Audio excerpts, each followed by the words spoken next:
Okay, folks, let us start with the newspaper.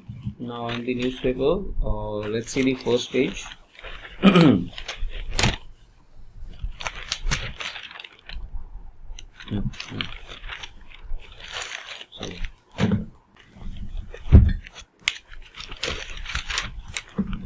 Now, if we see the first page of the world news, the first thing is that the US is going through this alliance. It's not a new alliance, but there is this alliance of and it's holding this Pacific Islands, leaders of Pacific Islands. Now, this is to counter the Chinese influence, especially on the Pacific islands like Vanuatu, and then you have the Marshall Islands and the small islands, Papua New Guinea.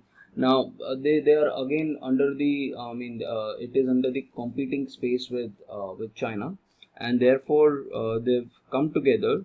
Another meeting has been held where US is hosting all these Pacific Island leaders, and diplomatic recognition is being given to two specific Pacific island, and the idea is that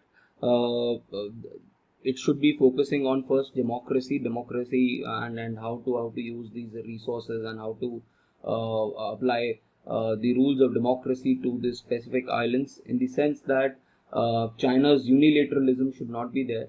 Then the other thing is they talk about climate change, because these are very susceptible islands. All of them will be submerged if climate change is unhinged.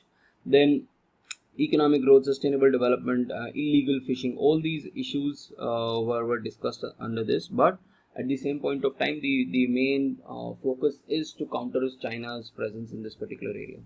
Then the other article that you should be aware about, and you should look at the map as well, is at the Central Asia map, where you need to identify where is Armenia and where is Azerbaijan at the borders of Caspian Sea.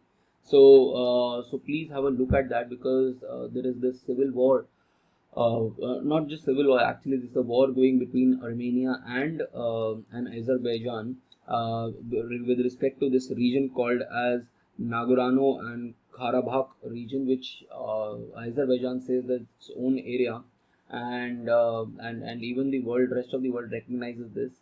But to avoid this genocide, people from this particular region who do not identify themselves as Azerbaijanis, or and who think of themselves as and basically ethnic Armenians, are now leaving this particular area. Then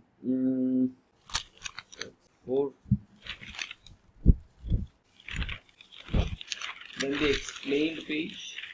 I don't think that NEET eligibility percentile now 0 is very important, but still, if you really want to read it, you can read it in the sense that what has happened is that a number of seats in NEET PG last year went vacant, and it's because of the fact there are some kind of streams in PG which are something like your anatomy, biochemistry, microbiology, pharmacology. It's something like Delhi University, folks. Like there are a lot of seats in Sanskrit, which or Punjabi honors, which are not filled up, and therefore they keep reducing the cutoffs. So this time around, what they've said is that the anyone who has appeared for the exam will be eligible for this particular seat, so that there is no one who is there is no seat which is left vacant. So this is the idea behind this thing. Then Five Eyes Alliance. Five Eyes Alliance, we have already talked about. It's a combination of US, UK, Canada, Australia, and New Zealand, where New Zealand does not really take too much of part, especially to counter China, because of the fact that New Zealand and China have very robust trade relationship when it comes to dairy products. But the formation of this alliance was during the Second World War, when the US and the UK used to share intelligence with respect to the Enigma machines. And then it was again expanded in 1946, when in 1949 when Canada joined, and in 1956 when the other Oceania countries joined. Then at the same point of time, since the intelligence sharing has changed, now the major threat comes from China. Therefore the four of these countries are coordinating with each other a lot, but New Zealand has taken a side step because of the fact that it did not even criticize China on the Uyghurs issue or on the issue of Hong Kong. So because of New Zealand's export to China, they've been refraining themselves then.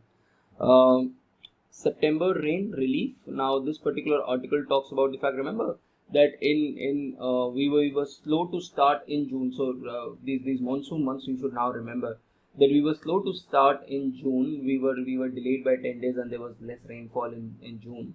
But in July we had excess rainfall. But especially again, if you see, some areas of the country were receiving deficient rainfall, but some areas like Himachal Pradesh and Uttarakhand had too much of rainfall. Even Rajasthan had too much of rainfall in July. And then in August we saw one of the worst months in terms of rainfall depletion. We expect somewhere around 255 of rainfall, but what we got was only 160, which basically was scaring a lot, which was very scary because of the fact that it is that time of the month, it is that time of the cropping where the leaves grow of every particular plant and fruit. So therefore, that was very disturbing situation. Plus the fact that a lot of these crops are rain fed, so that also becomes a problem. And to top on that, the reservoir levels in the country had gone to 5 to 6 year low because of the fact there was no recharge of reservoir. Now, what we are seeing in September is that there was some revival of rainfall, and that revival brings a lot of relief because of the fact that now this was the growth phase. This was the for just before the harvest. We needed this rainfall. Otherwise, crops like soybean, crops like pulses would have failed. So this brings a lot of relief. But at the same point of time, it's not. It's at the India level altogether. But at the same point of time, at in spatial level, if we see spatial level, there are certain states like you have MP, like you have Jharkhand, and some parts of UP, where you still see a lot of deficient rainfall, and that is what that makes and the entire agricultural sector much more vulnerable, especially in the era where you have climate change being there, the impact of climate change clearly being visible. So these are some things that are discussed in this particular article. Then there are some benign effects that the oil seeds have been benefited out of soybean and groundnut. But at the same point of time, if we see the oil seeds, see, this is something that you should be aware about. Oil seeds, we are one of the biggest importers of oil seeds, and edible oil we imported 16.5 million dollars, 16.5 million tons, and this is again the highest that we would have ever imported. So you have a huge import burden as well. Then inflationary pressures on vegetables have gone down now because of the fact that this rainfall has happened. Even in onion crops and tomato, the prices have gone down. Even the milk prices. So the milk season, the best season of milk starts with winter. So October, November is the best time, and you call this as the flush season. So flush season is when you have the best content and the best quality and the best quantity of milk. So that supply is coming. Therefore, the milk products prices will cool down further. But you have still these supply worries that are there. Supply worries with respect to cereals and sugar, because they are at their 5 to 6 year low. That is there. That is although above the minimum level that it should be, but still it is at a low. And we are already seeing that some areas of the Gangetic plains and the main northern part, where you have deficient spatial rainfall, and that again will have an impact on inflation. Then what is the road ahead? The road ahead is even more problematic because it is said that the El Nino will intensify now, and it will have a much more major impact on the rabi crops. And this is the time when the crops are now reliant on not just rainfall, on the reservoir levels. And if there is not sufficient rainfall, then the reservoir levels go down, and some amount of rainfall is expected about from the northwest. This is called as northwest showers or northwest monsoon or retreating monsoon. So that also plays an important role for rabi crops, and if that is not the case, then it's going to jeopardize with our food security as well as inflation in the country. So these are issues that you should be aware about. Then a very important article. you should mark this and keep this very important for your this thing for your prelims as well as your mains as well. The three Hoysala temples on UNESCO heritage after if you remember, Shanti Niketan has been there. Now three Hoysala temples are there. Now the process of this you should be aware about. I have already told you that you should be aware about all the tangible and intangible UNESCO heritage sites that are there in the country and the process that is there. Read about UNESCO as well. Then, so these temples in the Karnataka are also called as the sacred and symbols of Hoysala. There are three temples. One is called the Chennakeshwar temple, and it is dedicated to Lord Vishnu. And then you have the Hoysalwara temple. Now, this particular temple is dedicated to Lord Shiva. So this is again, so they'll not ask you this, they'll also ask you about who is it dedicated to.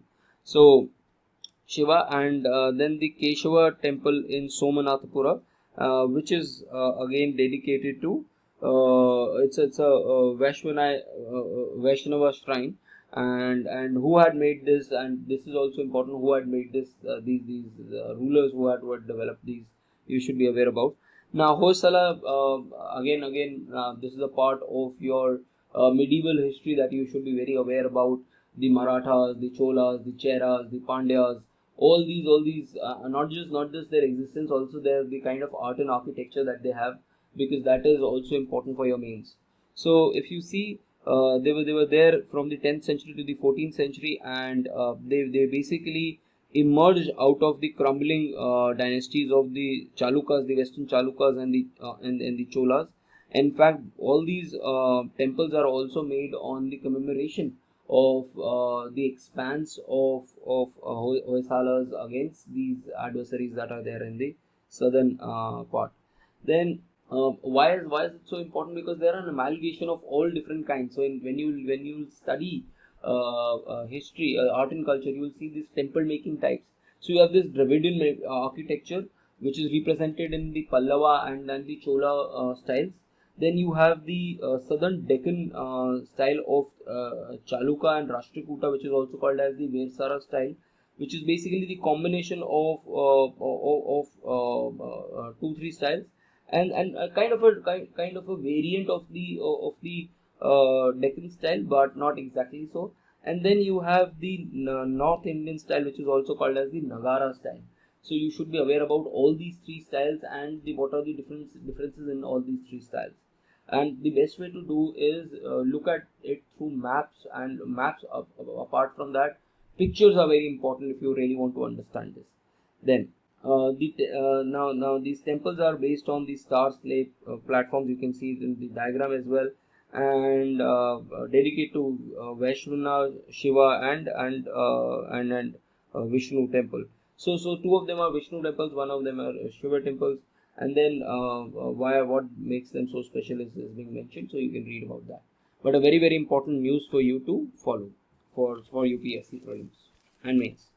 Then now, very interesting news where you see that how the executive is exerting pressure on independent bodies, and you can use this as an example in ethics, where you can see that in a meeting where the Prime Minister had shown his temper on an independent body regulator who was basically Urjit Patel. Now Urjit Patel was also man behind the inflation targeting in India, and there was this book was released, and you name these books, folks, again. Former Finance Secretary Subhash Chandra Garg has written this book, We Also Make Policy, and he has mentioned this particular instance where he said that PM had in a meeting compared Urjit Patel to be a snake who sits on a hoard of money, because of the fact, now you have to understand this debate. Now the profits that RBI earns, so RBI is a departmental body of Government of India,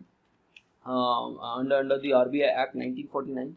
Now, all other PSUs, all other institution or instrumentalities of the state which earn profit will share its dividend with the central government. Now, in 2018, the Urjit Patel as the governor had stated that we will not be able to share so much of dividend, the government was asking for a lot of dividend, but the RBI had said no, we are not comfortable sharing so much of this, and it is in that reference that the Prime Minister had called him as a snake who sits on the hoard of money. So basically, this shows some kind of direct intervention of the executive on pressure on the independent regulatory bodies. You can use this example citing this book by Subhash Chandra Garg, who we also make policy. So this is an important development that you should be focused on. Then, apart from that, this interception, the smoking gun with respect to Indian involvement in the killing of this terrorist in Canada, all this information was actually passed on by CIA, and this is what this article talks about, that there is constant sharing of intelligence between the Canadian and the US counterparts as part of this Five Eyes alliance. And what the CIA had found out, there was some kind of linkage between the Indian government and some diplomats, as well as the killing of this. And then US is trying to dial down this tension between India and Canada, where Jaishankar at a UN event has just taken a swipe against Justin Trudeau. And you already now know that what is the entire issue, where what are the contentions, and both these countries should basically have their own rights. I mean, India should have the right to the fact that the Canadian soil should not be used for anti-India activities. Well, at the same point of time, the Canada should also press the point that no extrajudicial killings should happen on its soil. It is a sovereign country, and all these rules should be followed. So these are the two developments that are there with respect to this. Then coming to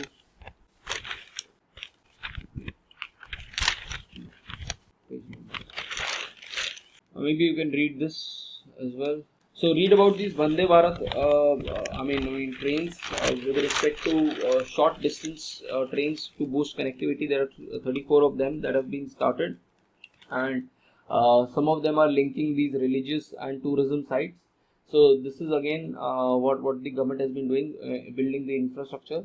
But apart from that, this is the new economic corridor will drive the world trade. So where the Prime Minister has said that the Middle East Europe corridor, which is a multimodal transport. Now, what does this multimodal mean? Multimodal means that there are multiple modes of transportation that will be used. It will be road, it will be railways, it will be ports. So that is called as multimodal transport. But it's not just a transport corridor; it's also an energy corridor that we are envisaging. And in that, what you need to identify, and which we are going to talk about, is the role that Saudi Arabia has taken and the kind of bonhomie that India now has with Saudi Arabia. So that is going to completely transform this kind of relationship. And apart from that, yeah.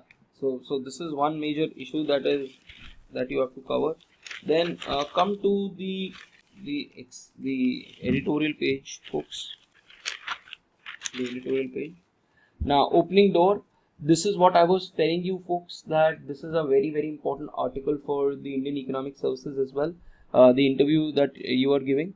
Now, this particular article basically talks about opening a door. Now, what this says is that India has now entered this JP Morgan bond index.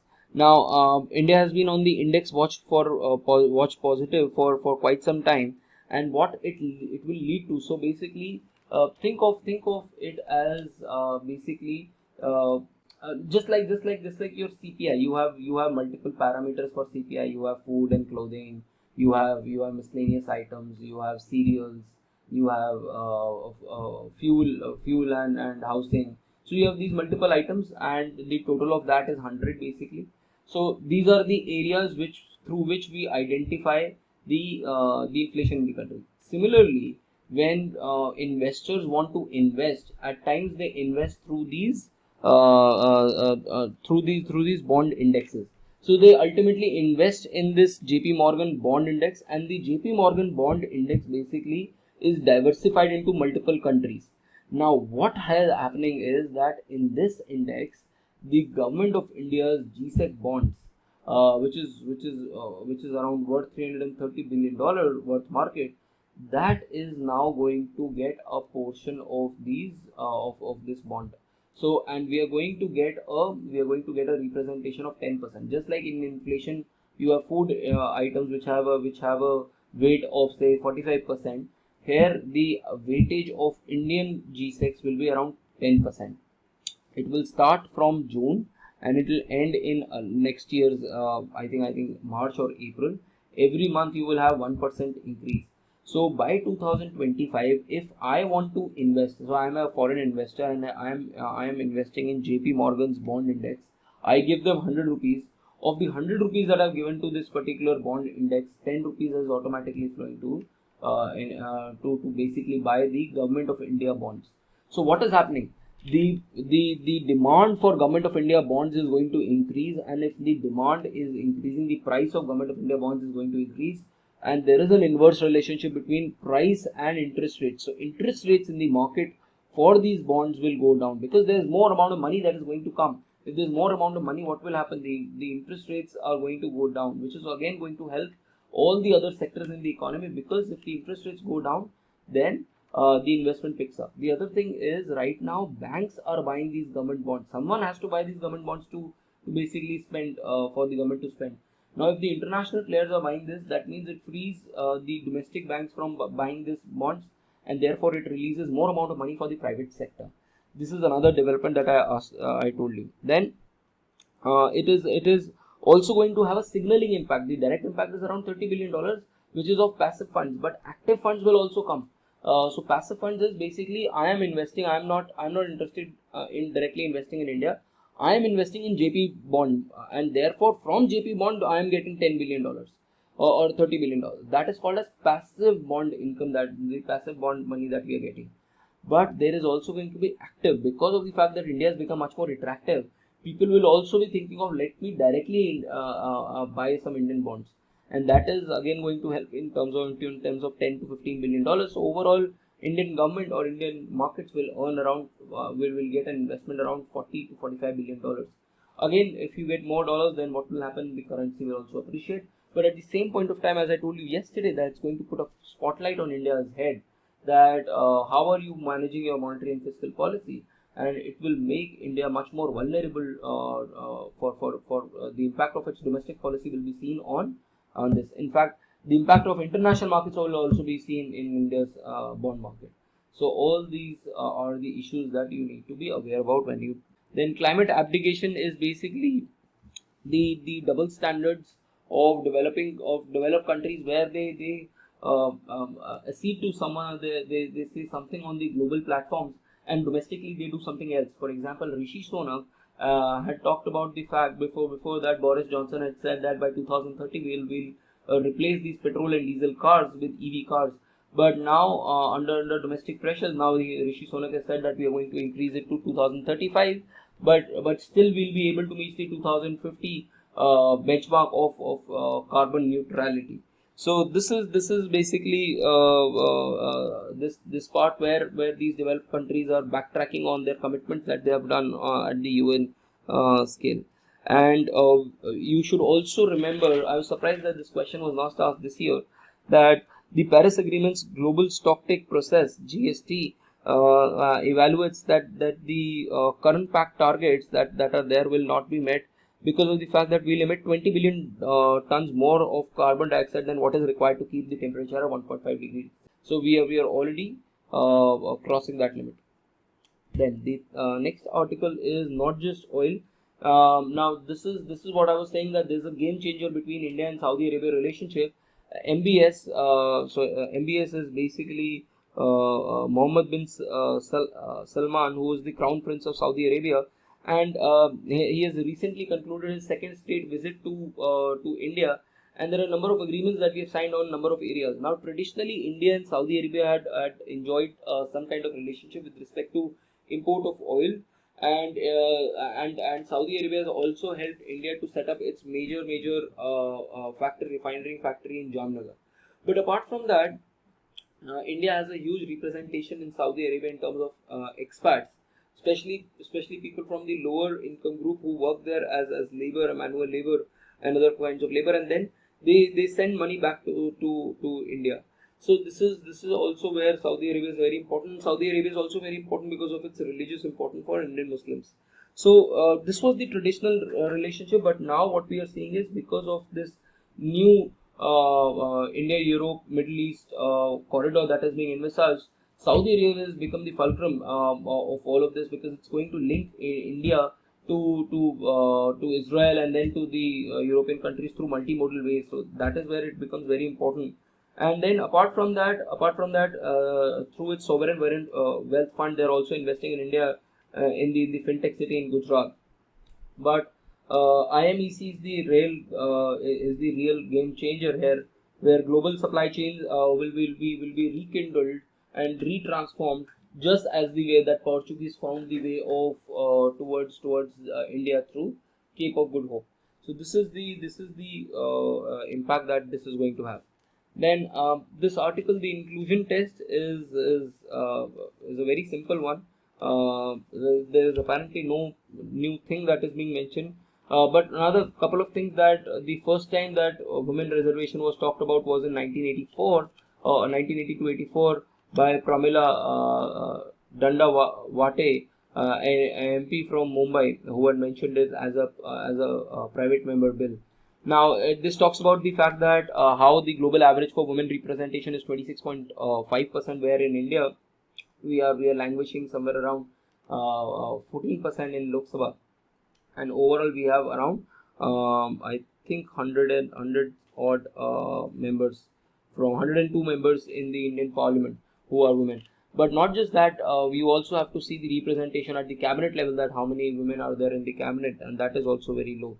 So this is going to take the numbers from 82 to 181 in the parliament, and then from MLAs from 740 to 2000, and that's going to give us the demonstration effect. Remember the demonstration effect, the signaling effect that's going to have.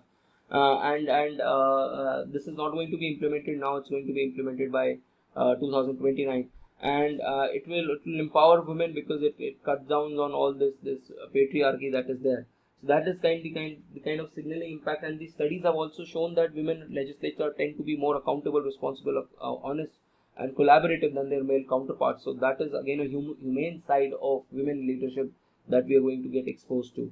And but there are still, the last part is about the criticism, that people are still demanding that within the 33% there should be subcategorization, which is also going to maybe divide this particular grouping into much more caste and religious lines. So this is something that should be avoided. Then, are women going to be, the women that are going to be elected, are they going to be competent enough to basically legislate? And the third aspect is whether or not, if there is going to be constant reshuffling of seats of women, then it basically, what it does, it brings instability at a constituency level, because sometimes the seat is stable and the other year the seat is unstable. That brings another dimension to this particular issue. So read about this particular article. It's a good article, but a very simple one. Then the next article is the next article is Gap Between Law and Justice. It's a good article which talks about the fact that kind of gives you a philosophical perspective of things. Now, the government of India is changing these criminal laws, but what this article says is that it assumes that public order, that the law can maintain public order by reducing crimes.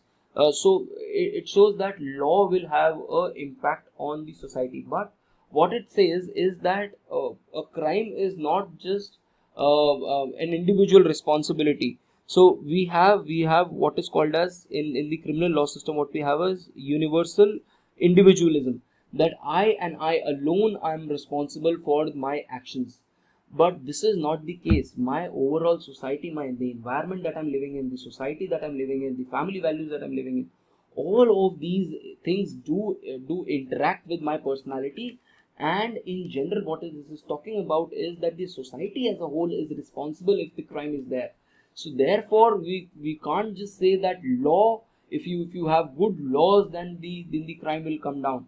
It is only going to have what is called as a demonstrative effect rather than a substantive effect.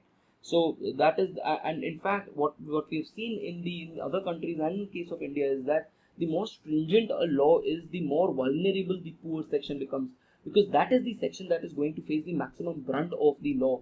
the upper middle class and the rich class is going to anyways get away. So therefore this is the individualistic, universal individualistic lens through which law should be seen, should not be the case.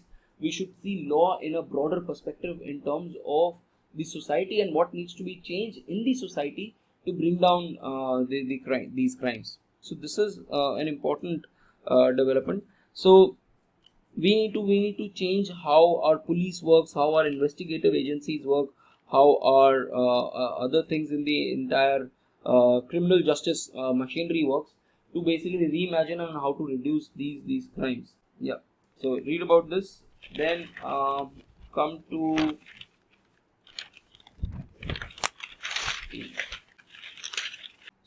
read about this new eastern route to handle cargo ships between India and Russia. So there is this. We have completely transformed our port section from 2014. We were a very inefficient country in terms of port infrastructure and port turnaround. But now in the last 10 years, we have completely revolutionized our ports, privatized some of our ports, improved our logistics, and therefore in the World Bank Logistic Performance Index, we have improved our rank up by a huge margin. In fact, the turnaround time of Indian ports is now comparable to the best in the world. And now we are trying to have, just like Colombo, Singapore, and Jebel Ali and or Port Klang. We are also trying to develop true transshipment ports. Basically, transshipment is basically a halting kind of a place. So one is Gathia Bay. Read about where Galathea Bay. Galathea Bay, I think, should be in Andaman and Nicobars, and the other is Vadhavan. That is there should be on the Arabian Sea. So this is what we are doing. Then you should also be aware of that 96% of the India's trade by volume of import and export is done by ports. So therefore, the importance of ports is extremely important for India's trade. And then you have this plans of Eastern Maritime Corridor from Vladivostok to Chennai. So see where this Vladivostok is. It is near Japan. Just see the map of Russia. You will see there, and this is going to cut down on the trade between India and Russia from 40 days to around 12 days. Then there is some talk about the India Middle East Europe corridor, which is still at the fledgling stages. Then government surety bonds, very important. What are surety bonds? Now, for example, you and me come up with this with a contract of, say, solar power. Now, if we are coming up with this solar power contract that you are going to sell me some kind of solar power, and one of the parties basically back out, then what will be the insurance? Because I'm also investing a lot of money, you are also investing a lot of money, and now I'm supposed to buy some power from you, and you are not able, in a position to give it to me.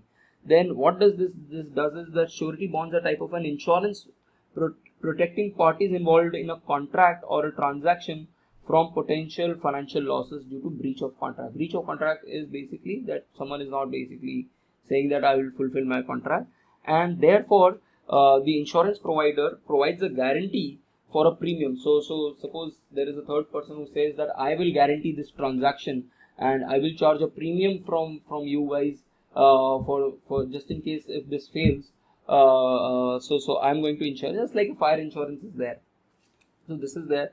Now the government, for the infrastructure projects, what the banks need is bank guarantees. So and these are bank guarantees in huge number, and plus these guarantees has to be in crores and crores.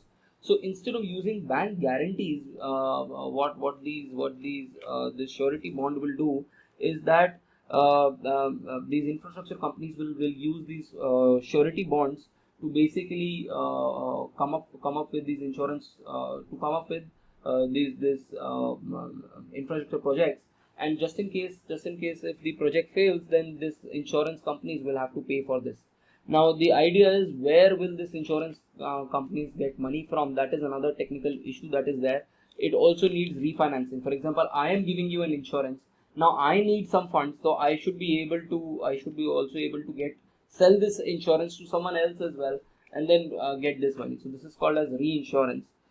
This needs to be worked out so that the cost of insurance goes down. Right now, what you have to do is, the cost of bank credit is very high. And if you really want to boost the infrastructure, the cost of this insurance or surety bonds has to be lower than that of bank guarantee. Then only it will make sense for people to come into this sector. Then another development that you can read is that 2 of the 70 projects operational. So Government of India has come up with this agro processing clusters. Now agro processing clusters is an important part of your GS course as well, food processing. But what has happened is that you earlier had this mega food park scheme. Now this is a modified mega food park scheme with a lot of these things, that there is this subcomponent within this scheme called as Pradhan Mantri Krishi Sampada Yojana, which gives beneficiaries under this APC scheme around 10 crore rupees in 3 phases to set up agro processing clusters for at least 5 processing units with a minimum investment of 25 crores. So all of these developments you should be aware of. Then the beneficiary should have 10 acres of land and other things that is there.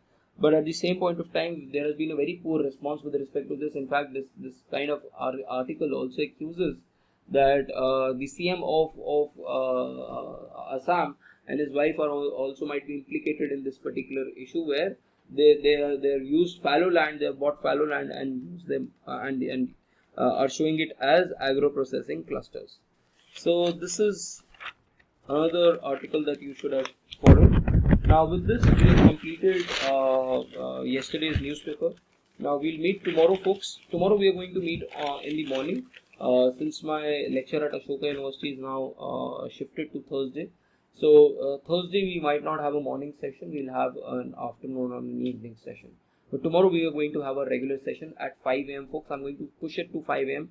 so that we are able to finish by 6 a.m. So thank you very much, folks. I will see you tomorrow at 5 a.m.